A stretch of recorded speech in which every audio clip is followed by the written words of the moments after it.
Morning friends, happy Monday. How the heck you doing? I hope you had a brilliant weekend and the good vibes from Masterchef Australia keep dropping. And I absolutely guarantee with Meghan as a star guest in this production, the viewing figures are going to be off the scale. And don't even talk to me about Harry ringing, FaceTiming Meghan while she was on the show. It's just marriage genius. I don't think this was part of the production. I don't think it was staged. I don't think it was prearranged. I think it was a genuine moment captured in a genuine show. And Meghan's demeanour, she's just lovely. The contestants really warm to her. She's got style. She's got swag. She didn't want to shout like normal chefs. She goes over and interacts and talks to everyone personally. She is just a TV journalist. The cameras, contestants, and all real people really absolutely love her. This marriage is good. It's not going anywhere. This is the real deal. This isn't like Kate and William's marriage. This is the marriage that we all want to find and all want to aim for, right? Hey there, jumping on really quick. Our girl.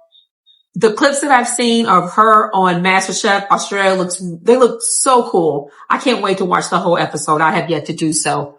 But one of the things that really stood out to me is when she and Harry were FaceTiming, and it took me back to this moment. Right, you wait there. Let me take care of this.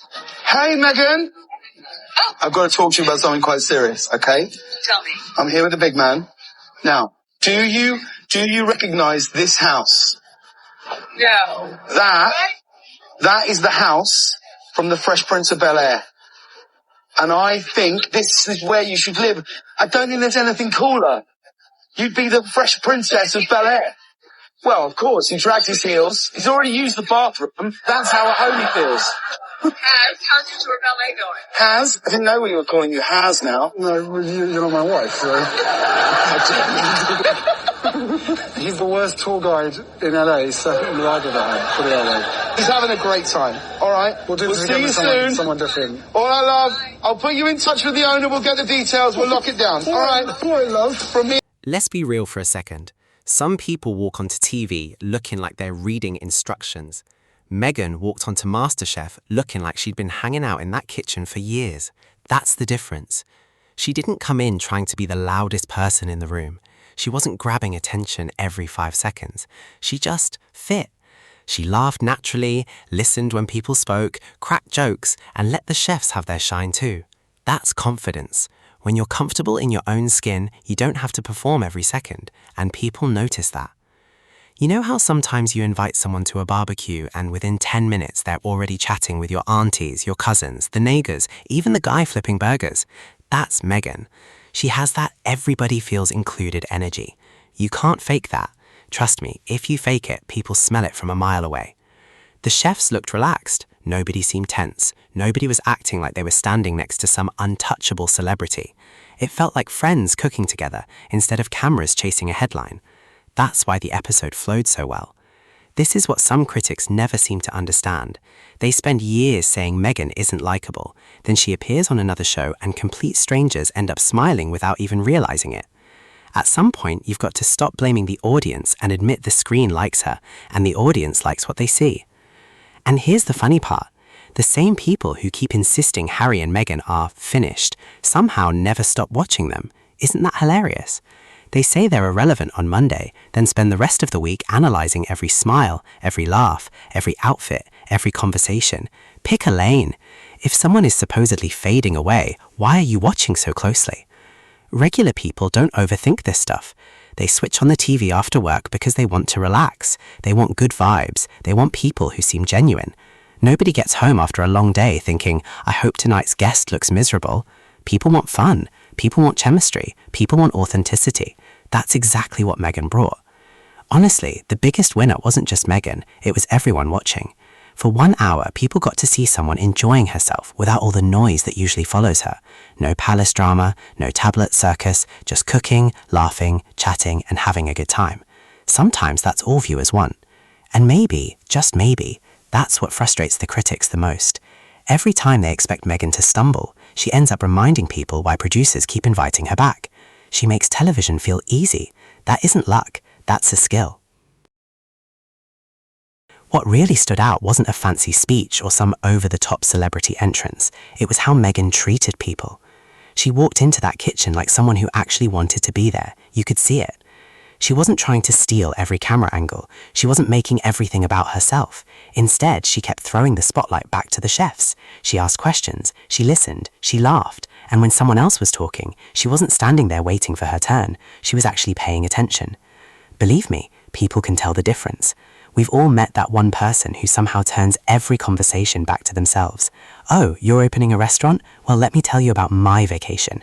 We've all seen them. Meghan wasn't that person. She gave the chefs room to shine, and funny enough, that made her shine even more. That's how real confidence works. You don't have to keep shouting, "Look at me." When you're comfortable with yourself, people naturally look your way anyway. The kitchen had good vibes from start to finish. Everybody looked relaxed. The laughs didn't feel forced. Nobody looked like they were counting down until filming wrapped. It honestly felt like friends hanging out over a meal instead of celebrities trying to create a viral moment. That's what made it so enjoyable. And here's something regular folks understand better than the so-called experts. Nobody remembers the loudest person at the party. They remember the person who made everyone feel welcome. That's a superpower. Whether you're at work, church, a family gathering, or just grabbing burger with friends, people never forget someone who makes them feel comfortable. That's exactly the energy Meghan brought into that kitchen. No fake drama, no awkward moments, just good company. And I have to laugh because the same critics who keep saying Meghan is difficult are now watching another group of professionals smiling, joking, and clearly enjoying being around her. At some point, you've got to ask, if production teams keep inviting her back, chefs enjoy cooking with her, and colleagues keep speaking positively about the experience, maybe the internet critics don't know her nearly as well as they think they do. Imagine calling someone difficult to work with while complete strangers are laughing with them for an entire episode. The math just isn't matting. What I loved most was that nothing looked rushed. Meghan let every chef have their moment. She celebrated their skills instead of competing with them. That's why the conversations felt real. Nobody was trying to outshine anybody else. That's rare these days. Too many people walk into a room asking, how do I become the main character? Meghan walked in asking, how do we all have a good time? Big difference. And that's probably why the episode felt so easy to watch.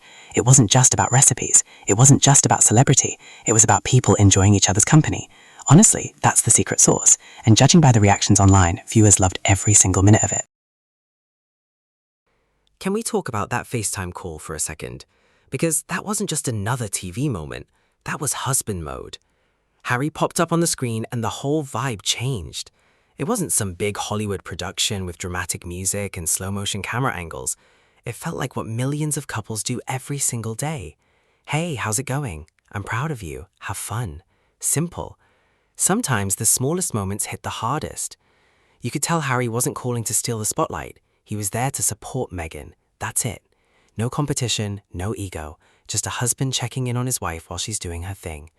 Honestly, that's refreshing. Nowadays, social media is full of people trying to prove that the perfect couple. Everything is filtered, everything looks rehearsed, everything feels like it's made for likes. Then Harry and Meghan come along with a little FaceTime chat, and somehow it feels more real than all of that. That's why people couldn't stop talking about it. Regular folks saw something familiar. Who hasn't called their partner during the day just to say hello? Who hasn't wanted to share a quick laugh before getting back to work? That's life. That's love. No script needed. And here's what made me smile. For years, we've heard the same tired predictions. They're unhappy. They're falling apart. They're about to split. Really? Because every time Harry and Meghan appear together, they look like two people who actually enjoy each other's company. Harry has never looked like a man who's forced to make that call. He looked happy. Meghan looked happy. It was natural. The internet detectives must be exhausted at this point.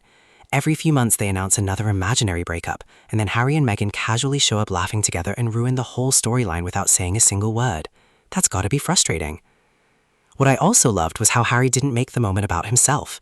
He wasn't trying to become the star of the episode. He let Meghan have her moment, offered his support, shared a laugh, and kept it moving. That's what a solid partner does. Cheer from the sidelines, celebrate each other's wins, no insecurity, no drama, just teamwork. And let's be honest, those few minutes probably did more for the episode than 100 flashy advertisements ever could. People love seeing something that feels genuine. You can't manufacture that kind of reaction.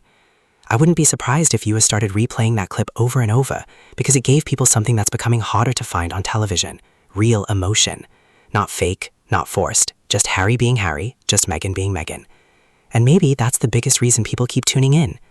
Behind all the headlines, all the rumors, and all the noise, they still come across as two people rooting for each other. Sometimes that's all an audience needs. Good food, good laughs, and one sweet FaceTime call that reminded everyone that the strongest relationships don't need to shout, they just show up. Squaddies, can somebody please check on the critics? Because every time they swear they've got Harry and Meghan figured out, reality shows up and says, not today. Think about it. How many times have we heard the same old lines? They're done. This is the end. Divorce is around the corner. At this point, those predictions have more seasons than some TV shows. And yet, Harry and Meghan keep doing something that completely ruins the script. They keep showing up. Together, smiling, supporting each other, living their lives. It's almost funny now. The critics spend months building this giant theory, then Harry pops up on a FaceTime call, Meghan is laughing on Masterchef, and suddenly everybody has to rewrite yesterday's headlines. Again, that's got to be exhausting. You know what regular people see?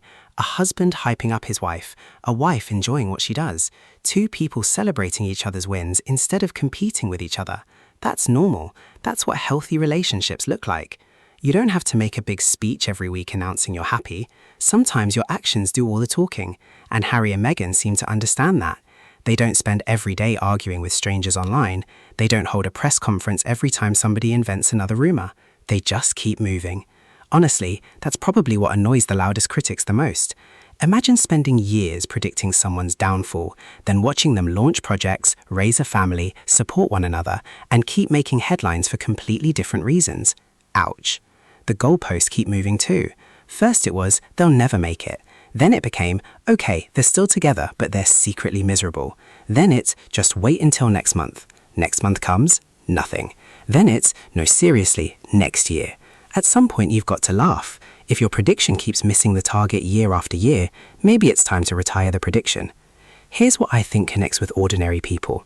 Life is already hard enough. People deal with bills, work stress, traffic, school runs, family responsibilities. The last thing they want is non-stop negativity. So when they see a couple enjoying each other's company, cheering each other on, and sharing little moments like Harry's FaceTime call, it feels refreshing. It's simple, it's relatable, it's human. And here's the twist that nobody can ignore. The more some commentators insist Harry and Meghan are irrelevant, the more they keep talking about them. Every episode, every appearance, every photo, every little moment. If someone is supposedly finished, why are they still the main topic of conversation? Make it make sense. Harry and Meghan aren't answering every rumor with words. They're answering with their lives, and sometimes that's the loudest response of all. While the critics are busy predicting the ending, Harry and Meghan are busy writing the next chapter. Judging by the reaction to Masterchef, that chapter is getting plenty of attention. Alright squaddies, that's a wrap. Thanks a million for watching. I'm your host, Miles. If you laughed, nodded, or shouted at your screen, make sure you hit that like button, share this video, and subscribe if you haven't already. Until next time, stay blessed, stay smiling, and don't let the tabloids raise your blood pressure. I'll catch you in the next one. Peace.